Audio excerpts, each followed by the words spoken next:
mga karoha sa ito, sakto umulan, section kung yung emulsion daw na pinapahid namin dito sa panyo naman na before and after. Tingnan nyo maigi kung ano yung result.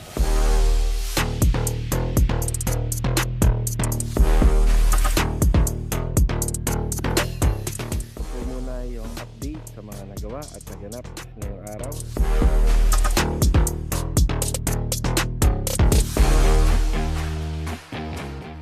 Mga karos, good morning po. Ayan, good morning. Kamusta po tayong lahat? Ito, welcome back po muli dito sa aming channel. Araw po ng Martes ngayon. Ayan, June 16. Ayan, for today's video mga karos, kakamustahin ulit natin yung project natin dito sa Lumina Homes Phase 3. Ito po ay malapit ng ma-turnover. Bali, tatapusin lang po ng ating tile setter yung installation ng tiles sa hagdanan. Tapos overall paint. Bali, update din po sa adjustment po ng kitchen cabinet para do sa refrigerator area at saka yung dalawang screen door natin sa harapan ng bahay at saka sliding door para sa T&D. Ay mga karos, check natin kung ano yung magagawa ngayong araw. May araw na Martes dito sa mga ongoing project. So another day, another house improvement po. Kaya samahan niyo po muli kami ngayong araw na to. Enjoy watching po. Let's go. Tara. Nandito na tayo mga karo sa Lumina Homes Phase 3. Ayan, magandang araw kila client owner. Bali, meron tatlong nagtatrabaho ngayon dito. Bali, dalawang pintor at saka yung isang tile setter natin na nag-install po ng tiles dun sa staircase. Ayan. Bali, kahapon ito yung mga nabitin sa mga gawain dito. So, yung isang pintor natin, nag-apply na po siya ng solvent sealer para po rito sa deco stone. So ito, makikita natin ito mamaya kung gaano kaganda kapag natapos.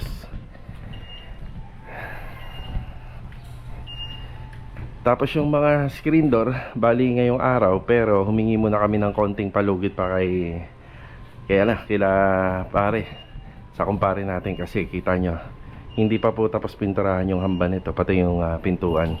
Maganda ho sana kung ipapakabit po natin yon, yung malinis na at saka pinturado. Or retouching paint na lang yung gagawin. Ayan po yung mga tiles na kinakabit po rito. So ang gagawin po rito, inuna yung pinaka-sidings ng hagdanan. Yan, kapag ganito po yung disenyo. Meron kasing disenyo na cover niya yung gilid. So ito yung sample. Ayan, pagka ganyan, una yung tiles, huli po yung ano niya, yung sidings ng hagdanan. So dito inuna natin. Tapos sumunod dyan yung riser. Tapos sunod dyan yung steps. Tapos yung riser din po rito sa may pinakadulo ng step. Yan yung step by step na pag-install po niya. Tapos ang ginawa namin dito, dahil yung tiles kasi natin is 60 by 60. Yan, 60 by 60. Ang ginawa po natin, bali yung pinakabikat niya o yung dugtungan, nilagay natin sa gitna. Yan. Meron naman mabibilan nito. Pero bihira lang po kasi yung mga available colors na which is wala na po siyang hati. So may mabibili niyan around 30 by 100. Nya lang minsan hindi available yung color na babagay po dito sa interior ng bahay. Yan. So ito, nilagay na lang natin sa gitna. At saka ang presyo yata ng isang set nun umabot sa 2.5. Eh, ang presyo lang ng isang peraso nito, nasa ano lang yata to, mga 80 or 90, mga ganun. So, napakalaki ng diferensya niya. Napakalaki. So, itong tiles na ginamit natin, meron din siyang stopper sa dulo. Yan, para kahit paano, nakokontrol niya yung dulas kapag umakyat ka.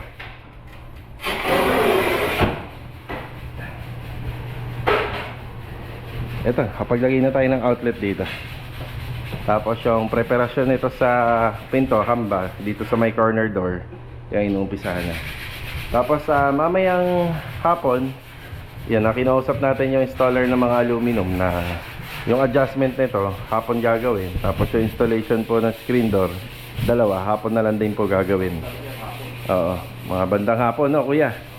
Para halos okay na. Kung ikakabit naman nila to, matagal na yung 30 minutes kada isang pintuan. So yung dalawang pinto na yan, aabot ng 1 hour. So sa adjustment na to, siguro mga 30 minutes or 1 hour lang din adjustment. Ayan, nakikita na natin yung kalinisan ng unit. Yan na. Tapos nakapagtanggal na lang din po sila ng mga gamit dito. Bali yung ibang mga fixtures materials nandito pa. So isusunod na to ng tile setter natin matapos niya lang yung hagdanan.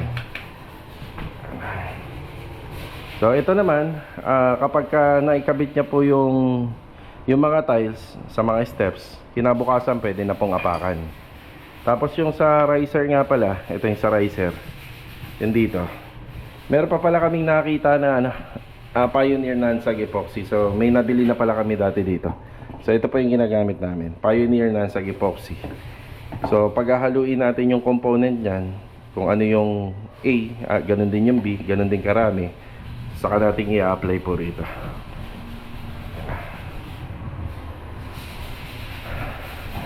Ayan, mag-update muna tayo sa ibang ongoing project.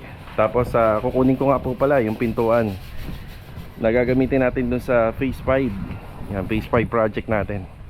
And kasama natin si Molong. Tapos pupunta rin tayo ng garden, punta rin tayo ng Anyana Bel Air West project. So babalik tayo rito mamayang hapon. So ito lang muna yung update ngayong umaga. So ayan yung sa Decostone, no? So nilinis na nila yan noong nakarang araw. Tapos yan, linis muna uli bago mag-apply ng solvent sealer.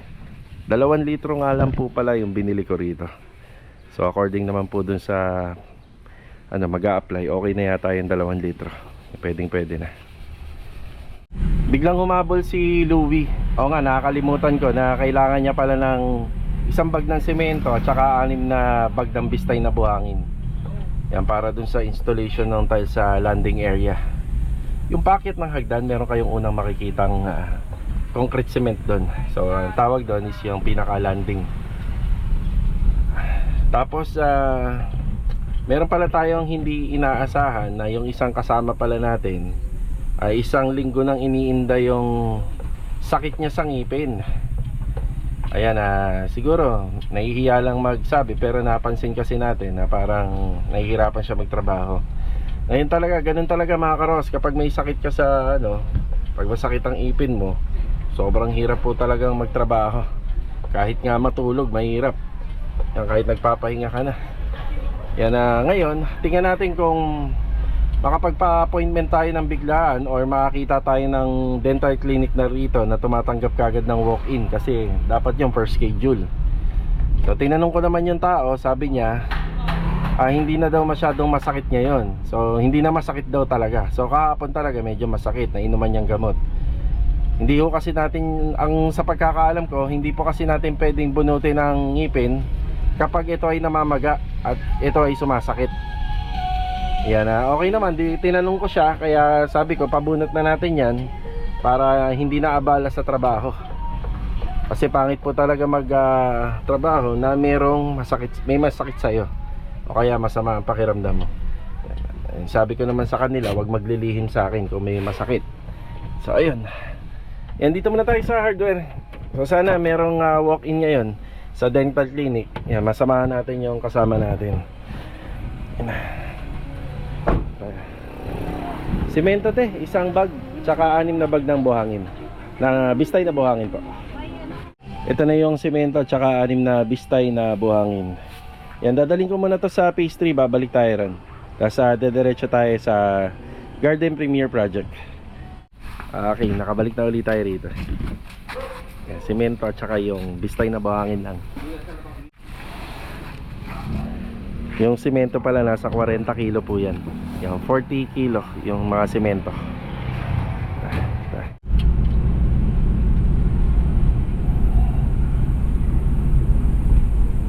Nandito na tayo sa Garden Premier Project mga karos. Yan. Good morning pala kila client owner dito.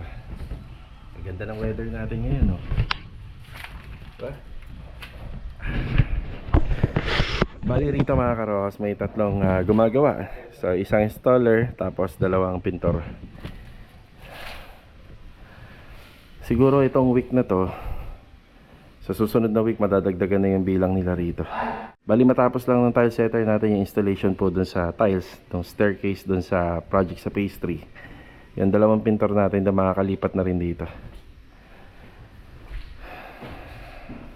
Yan, bali yung update sa aircon, hanggang ngayon wala pa po akong update kung kailan kailan po sila makakapag-install. Pero ready na po kami rito. Kung sakaling may may on hand na si supplier. So ready na po. Hinihintay na lang namin sila. Bali yung loob po ng shelves ng ating TV console. Yan po yung tinatrabaho niya na rito. Tapos dito sa walk-in closet, ayan, kamustahin natin. Ayan. So ayan, nandito na yung mga cabinet handle.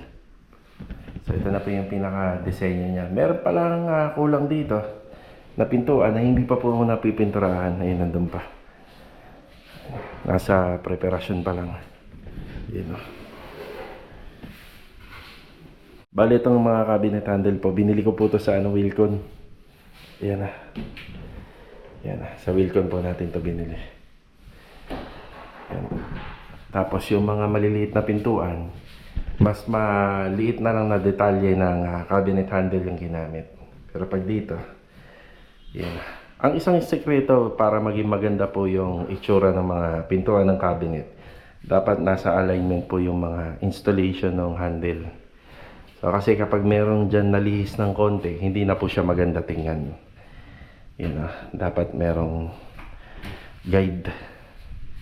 So, ginamitan namin ng laser yan kung wala naman laser. Tansi. So nga lang, pag tansi kasi, syempre magpapako ka pa. Ngayon naman, pagkapitik naman yung ginamit natin, madudumihan pa yung ibang part. Pag level bar naman, wala namang ganito kahabang level bar. So, magkakaroon pa rin ng diferensya.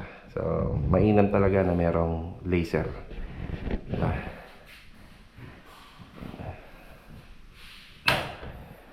Yan.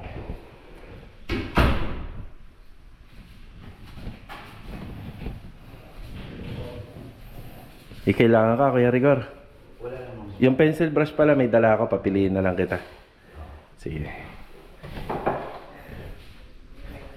Yan. Compressor. Yan, dito inaayos na rin. Tapos dito naman, banda, unti-unti na kinakabit yung mga outlet. Pinapabalik na po natin. Ayan na. Ayan na. Yan, kukunin ko na nga pala yung mga karton dito para itanggal kalat na din. Yan, yung mga karton na yan, pag nabasa pa kasi ng ulan yan, mahirap pong kolektahin. So ito muna dito sa project natin sa garden. Yan, magpa-follow up lang din po tayo doon sa nakausap nating aircon installer, kung ano na po yung update. Yan na, tara.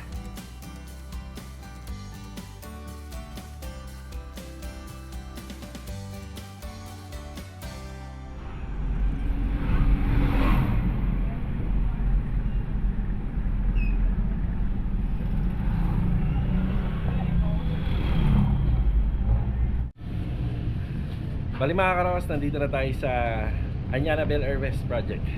Yan, magandang araw nga pala kina client owner.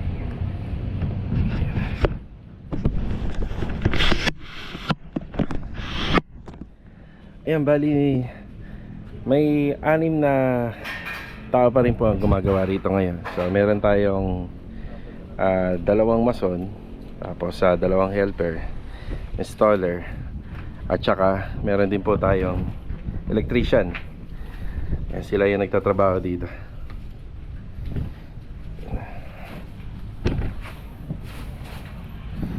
Siya nga pala, ito yung update.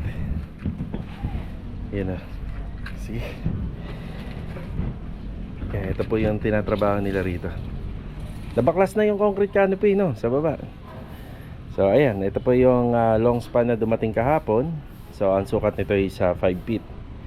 Tapos ayun naman po yung smoke stainless gutter natin na may kapal na 0.5. Pati ito 0.5. Yung ano namin dito, smoke stainless gutter po. Smoke stainless gutter, meron po siyang ilan to? Ano? Yung daluyan ng tubig. 20 cm yung daluyan ng tubig. Yan, 20 cm daluyan ng tubig. Tapos may lalim siya na 15 cm. Tapos yung soleras natin, ilan ang ano nito? Ang gap 2 feet. Hindi, ito yung soleras natin 60 cm. 60 cm. So So ayan, 60 cm. So ayan, madami po yung bakal na nilagay namin dito para mas maganda. Tapos syempre ito yung foam insulation, double foam insulation na inano po natin, na in-order po natin. So yun yung inaasikaso namin dito sa may back extension. Ang wala natin dito yung flashing and capping, no? Yan, wala pa. Yeah. So yung materials maigi na rin. Kung malalagyan na ng back extension yan, pwede na magkaroon ng ceiling framing. Tapos dalawang rolyo ng foam insulation yung in-order natin sa CMT Metal Roofing.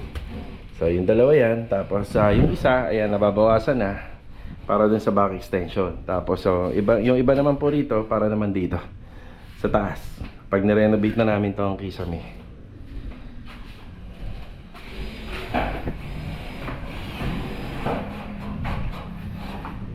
Siya nga pala dito sa restriction natin ng renovation, itong back extension natin, bukod pa doon sa ginawa nating sariling pader, may bakod pa to, yung perimeter wall ni Anyana.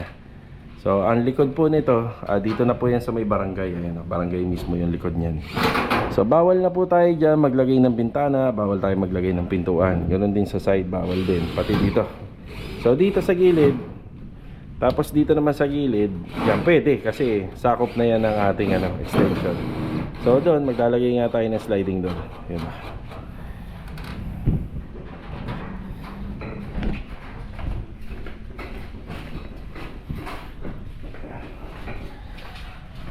So ito na itsura niya sa baba.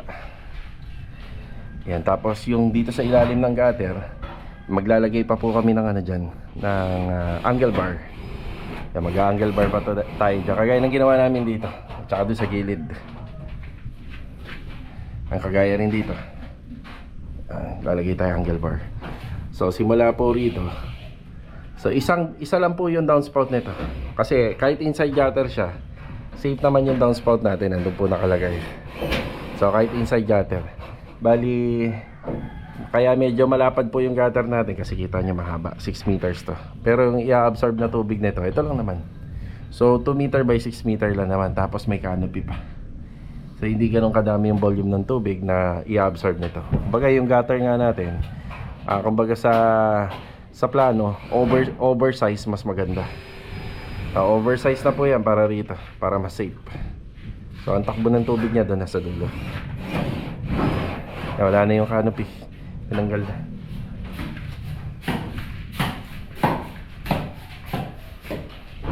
Yeah. Dito sa harapan, yung bakod, yun ang inaasikaso natin dito. Yan 2 meter wall dito sa gilid.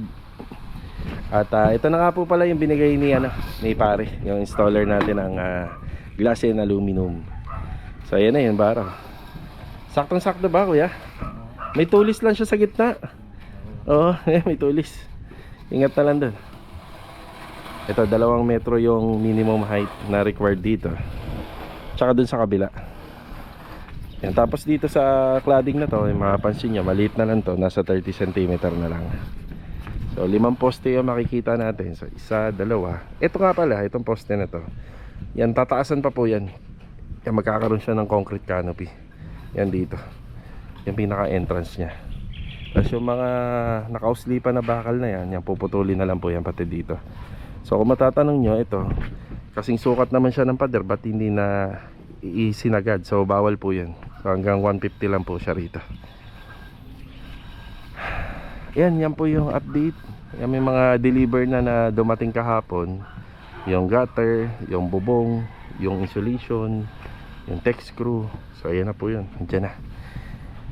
Kakabit na lang. Pag naikabit na yun dun sa likod, schedule na tayo para sa naman, sa flashing. Tapos pwede na po tayo mag ceiling framing sa may back extension. Yan, para maituloy yung mga electrical. May mga tao rin po na mapupull out dito habang naghihintay tayo ng curing time, habang naghihintay tayo ng ceiling framing. May mga tao mapupull out dito na dadalhin na natin sa New Leaf subdivision. Yun dun sa may Hugo Perez, sa may 13 Martires. So ito po muna yung update. Bali installation po ng roofing. So electrical, tapos meron tayong mason dito para sa mga rough finish. Yan na. Tapos follow up ako kay client sa update natin doon sa tiles para makapag stock tayo ng materials dito. Bali okay na tayo rito sa Anyana Bel Air West project. So ito time check mga karo sa magtatanghali na rin. So mag-alas 11 na. Yan, pwede ko nang iwanan yung tropa rito. Yan, nagbigay na ako ng instruction sa electrical para sa ceiling ng TNB at saka ceiling ng bedroom 1 dito sa may back extension area. Kasama na po dyan yung para sa mga water heater at saka additional na saksakan or outlet. Bali mga karos, tumawag sa atin yung workers sa pastry ng Lumina. Nabanggit ko, binilang ko ng 2 litro ng solvent sealer yung sa mga deco stone. Ayan, bali kinulang daw yung 2 litro. So bili pa tayo ng isa. So kasi ano yun 2 coat yun. So may mga konti pa na dapat pang pinturahan. Tapos yung matitira, ayun, applyan na lang ng second coat.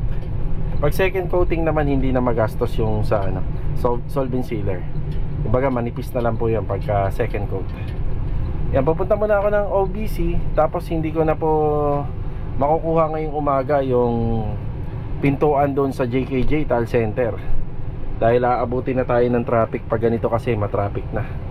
Baka after break time na lang po. Yan. Shoutout po kila Chip. Yan, good morning. Yan, sa OBC muna tayo. Buti na lang habang nandito tayo sa may General 3 sa may Gen 3. Ano nga pala to, ang lugar po na to is Tansa pa rin. Yan, Tansa pa rin po itong lugar na to sa may Sanha Mayor. Pero pag nandyan na ako sa may kalsada na yan, dito sa Anyana Road, tapos makalagpas lang po ako ng konti, General Trias na po yan. Yan, buti nandito pa lang tayo kasi yung binibilhan po natin solvent sealer, kung hindi sa Wilcon, dun po sa may OBC, sa may bandang Kawit yun. Buti na lang at meron tayong GC or group chat na kahit papano yung mga kailangan nila na nakakaligtaan habang nasa labas tayo, pag nabasa natin, so sakto pag uwi, yun may ihahatid natin sa project site. Hindi tayo masyado nagpapabalik-balik. After ko lang dito sa OBC, manananghalian muna tayo. Tapos pipick upin po natin yung pinto. Then update na tayo ulit mamaya sa project natin sa pastry. So check natin yung transformation ng ating deco stone sa harapan ng bahay, kung gaano siya kaganda at ano ba ang nagiging benepisyo ng solvent sealer sa mga application po ng deco stone. Yan po yung topic natin mamaya. Let's go. Tara.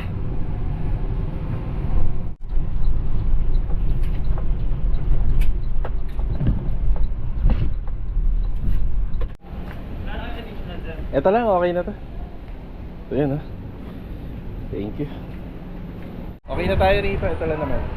Yan, solvent sealer. Tara. Mga karos, kakatapos lang po natin na mananghalian. Ito, shoutout po kay Gandara Q.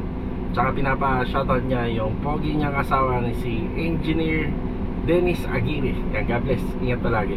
Shoutout na rin kay Sir Juni Inocencio. Shoutout po kay Janet Di Guzman. At saka shoutout po kay Chef Alex. Yan, shoutout na rin kay Ruel Gabriela from Jeddah, Saudi Arabia. Yan, ingat po palagi dyan, sir, and God bless. And shoutout na rin po kay Toti ng UP Diliman. Yan, God bless po sa inyo. Ang tanong niya rito, ano ang pros and cons ng concrete gutter? Siyempre, ang pinakamaganda sa concrete gutter, talagang pagka nagawa mo siya ng maayos, lifetime na po yun. So may mga maintenance na lang po na kailangan i-provide. So paglilinis, yung pag-waterproofing, yan po. Pero pag ang inside gutter po or yung concrete gutter naman ay hindi maganda pagkakagawa, bibigyan ka ng malaking problema nun. Tapos syempre, ang disadvantage ng concrete gutter, kung sakaling gusto mong magpalit or mag-renovate, malaking demolition yon kahit papano. Kasi may mga suporta yun sa mga poste at saka sa biga. Pero kung halimbawa, balang araw magpaparenovate ka ng extension na pinagawa mo, kapag kagaya lang ng mga stainless gutter lang or mga ordinaryong gutter, madaling baklasin. Bali, disadvantage din niya, syempre mas mahal ang cost nun kasi mas matrabaho gawin yung popormahan mo pa, mas matagal. Unlike sa mga assembled gutter lang, kagaya ng stainless or colored sheet gutter or GI gutter, yan na, madali lang po siyang ikabit. So less siya sa manpower, hindi siya ganun kagastos. Yun po. Balik tayo rito sa phase 3. Yung konting pasilip ngayon after break time, tapos babalik ulit tayo dito mamaya. So ito, yun, nabitin pa rito. Yan, kaya bumili pa. Ayan na. So ayan, nabitin pa po dyan. Kaya napabili pa tayo ng 1 litro. Ito nga po pala yung ginamit namin dyan, Propan Stone Care Pilapis Bato Alam. Ayan po, hindi sponsor yan. Ito. Sige. Oo nga eh. Para pang, yun nga, malaki rin talaga, parang kukulangin din talaga.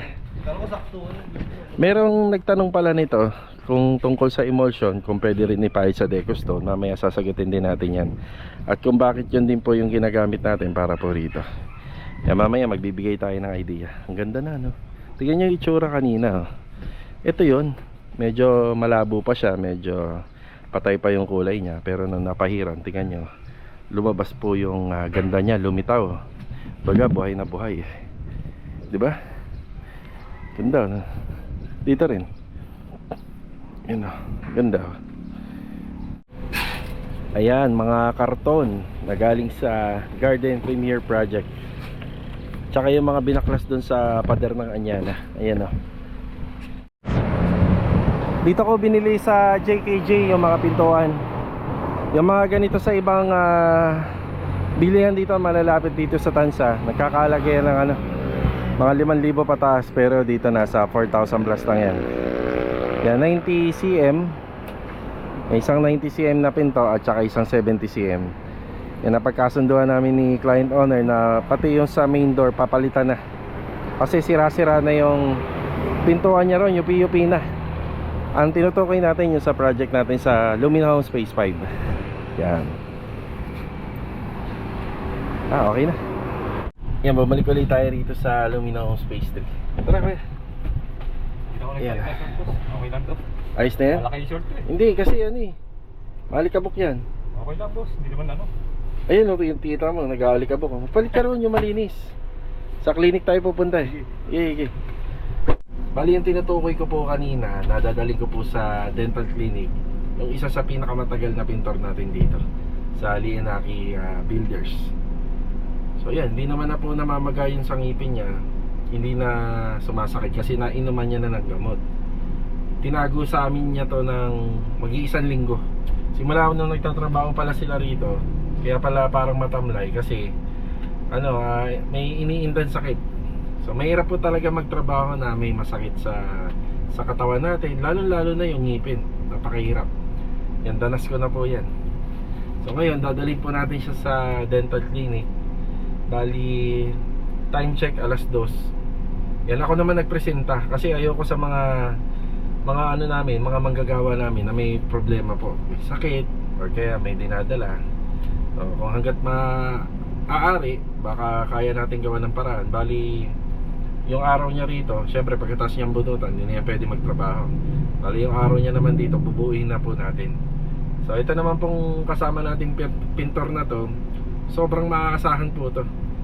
Yan, makabawi man lang ako kasi napakaaga pumasok palagi nito. Okay na boss. Okay na? Okay. Makapagpalit ka na? Okay na. Okay, sige. Short nito eh. Okay. Ano tayo kuya? Bali, dyan lang naman po yun sa may bagtas lang. Tapos, anong oras na ba? 2:00? Yan. Oo sir. Ano na yan? Diretso pahinga ka na. Sir, Pagkatapos baka ng hindi ka. Kaya pa to sir. Hindi, wag. Baka mamaya. Hindi naman masyadong ano to. Bukas ka na lang. Pahinga mo na ngayon. Kaya pa yan. Hindi, ako nang bahala yan. Buo pa rin yan sa ulo mo. Natin. Yan, dito tayo sa ano namin. Yung talaga nagbubunot ng ngipin namin. Yan din nagbunot kay Louie. Taas. Sa taas ba yan? Hmm. Ano yan, bagang? Bagang eh. Ilan na lang bagang mo? Wala na sir, wala na sa taas. Pareha tayo. Pag Wala na nabunot sa yan, baba. wala na rin akong dalawa eh. Sa taas din, wala eh. Wala na yung sakit niya, kaya lang pagka ano, nakakain ng ano, medyo maasim yun. O kaya pagka pumasok.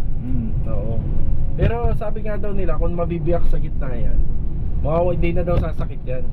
Kung mabibiyak sa gitna. Mabibiyak sir. Yan yan, mabubulok na lang yun. Si Kuya, kasunod ka na Kuya. Kinakabahan ka ba Kuya? Bala ako. First time pala, no? First time pala magpapabulong. Siyempre, pang ilang yung pinapakapat? First time, pero yung panghuli, yun yung first time na magpapabunod ka sa dental. So yun to, mas maganda na rin to kasi mas ano tayo, mas safe, di ba?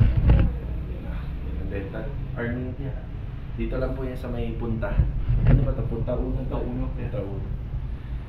Ayun si Kuya, first time yung magpapabunod.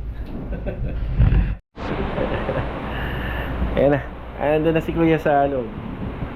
Ayan, umuulan wala, lakas ng ulan. Ano Kuya? Success? Success? Ayan, bibili natin to. Ito yung mga gamot. Okay. Alam mo na kung ano to. Kung kailan mo iinumin. Natatandaan mo. Ayos ba? At ayun nga mga karo, sa umulan, buti na lang natapos po natin yung application ng ano rito, ng solvent sealer para dun sa mga DecoStone. Tapos yung isang pintor po natin na sinamahan po natin dun sa Arminca Dental Clinic, ayan na, pinapauwi ko na po siya. So consider isa whole day na po yan sa akin. Ako naman po kasi yung nag-insist. So maganda rin po yun na kapag may ganyan na may masakit po, kung kaya nating tulungan, yan, tinutulungan po kagad natin. Kasi tayo rin naman po ang magbe-benefits niyan para yung trabaho is tuloy-tuloy din po. Yan, nakatulong tayo. Tapos syempre yung tinulungan natin, yan, makakatulong din doon sa trabaho natin.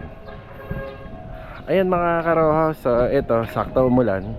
So yung DecoStone natin, kala nyo nag-transform, no? Doon sa malabong kulay niya o yung mapusyaw na kulay niya, lumitaw yung kulay niya na napahira ng solvent sealer. May nagtanong dito sa comment section kung yung emulsion daw na pinapahid namin dito sa pader ay pwede rin daw ba sa mga DecoStone. So ang sagot natin dyan, hindi ako sigurado, pero marami na pong gumagawa nun. Yeah, marami pong gumagawa nun sa ibang mga contractor. Pero ako kasi, para makasigurado tayo kung ano talaga yung materyales na dapat po doon, yun ang ginamit namin. Okay, bali ito ho kasi yung DecoStone, para siyang pag kinabit mo, para yan nagpupulbos. Kung rekta mong a-applyan ng emulsion, parang para sa akin ano kasi, ano rin, effective naman, pero para sa akin mas maganda yung kapit ng ganitong klaseng solvent sealer. So ang solvent sealer po kasi, ano siya, maganda siya sa exterior, parang siyang Acrytex primer na solvent type. Yan, water based. So dito, pwede rin po yung emulsion. Pwede rin po tayong gumamit ng emulsion dito, pero ginagamit kasi namin ng emulsion kapag nakapag-apply na po kami ng ano, tawag dito, ng elastomeric paint. So doon po namin yan ina-apply. Pero ito kasi, yung DecoStone, kung a-applyan natin direkta ng emulsion, wala pa tayong ipinahid na kahit ano doon. So ang sagot ko na lang po doon, gumamit na lang talaga ng solvent sealer. So medyo mas mahal nga lang po siya compare doon sa emulsion, kasi yung emulsion isang galon, nasa ano yata siya, nasa 700 to 800, pero yung solvent sealer kasi na isang lata, mga nasa more than 500 siya, kaya mas mahal. Pero tingnan nyo naman yung resulta. Bali ang benepisyo nito sa DecoStone, syempre UV resistant na rin, tapos syempre protection na rin dun sa bato, at yun, yung shading, yan, makakapagbigay siya ng magandang shade dun sa mga bato. So nakita nyo naman, no, before and after. Tingnan nyo maigi kung ano yung resulta. Yan, buhay na yung DecoStone natin dito, tsaka yung design ng bahay. Tapos konting update na rin dito. Ayan na, nire-retouch na yung mga steel window natin dito. Yan, okay na yan. Tapos unti-unti na rin pong ikinakabit dito yung mga steps. Yan. Yan. Tapos naka 45 degree cut angle yan. Tapos yung gagamitin natin na materials dito, yan ang sag epoxy. Yan, para maganda yung kapit. Tapos yung pinaka ground, gagamit naman po tayo ng glue max. Yan. Tapos applyan po natin ng pintura o acrylic thinner na ganito po yung kulay. Tapos yung good news din nga pala, nung bago kami umalis kanina, dinaanan na pala ni Master Batang to, sinukatan na uli. Ayun na, binaklas na po nila yung sa refrigerator. Ayan, ito na yung kusina. Ayan. Baka bukas, tingnan natin. Baka pwede na po ito. May kakabit na po yung screen door dito. Tapos yung refrigerator, makikita na natin na nandito po siya. Yung tatak nga pala nito, Toshiba. Ayan o. Toshiba. Matibay po yan.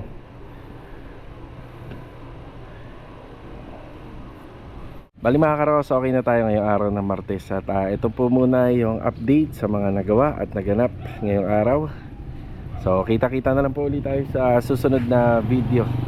Ayan, God bless po sa ating lahat. Paalam po muna. So ito na yung bakod natin yun, dito sa project natin sa Lumina Homes na isang Angeli with Enlat Corner sa fence. Kompleto na.